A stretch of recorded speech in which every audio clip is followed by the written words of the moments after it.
कितना भी बड़ा पापी हो तो क्या करे,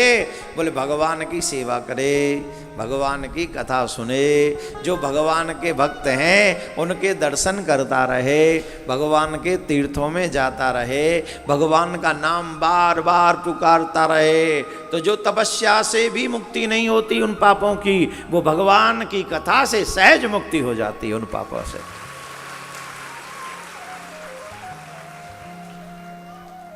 बहुत से लोग कहते हैं महाराज कथा में क्या मिलता है, परीक्षित जी तुमसे ज्यादा ज्ञानी थे, उनके गुरु जी श्री सुखदेव जी उनसे तो कई गुना ज्ञानी, उनका तो कहना ही क्या है, साक्षात भगवान थे,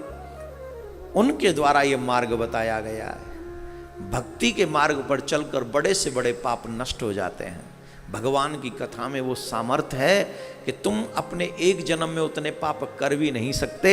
जितना भगवान के एक श्लोक, उनकी कथा का एक श्लोक तुम्हारे पापों को नष्ट कर सकता।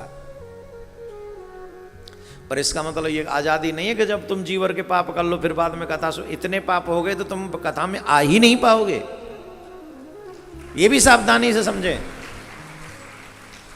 बोले पहले तो आराम से चकाचक कर लें फिर चलेंगे इकट्ठे, वो संभावना ही नहीं है। जब आप पाप में आपका चित्त लग जाता है तो भगवान आपको शत्रु नजर आते हैं, भगवान के भक्त भी आपको उनमें लाखों करोड़ों कमियां नजर आ जाती हैं, वो पाखंडी दिखते हैं, वो पता नहीं कैसे कैसे दिखते हैं फिर, है ना। तो ये कब होता है, जब हमारे पापों का भार बहुत हो जाता है। इसलिए हमको क्या करना चाहिए, जिन्हें अपने भगवत गुणानुरागी मन मधुकर को भगवान श्री कृष्ण के चरणारविंदों में, भगवान श्री कृष्ण के चरणारविंद मकरंद का एक बार पान करा दिया, उन्होंने सारे प्रायश्चित कर लिए। वे स्वप्न में भी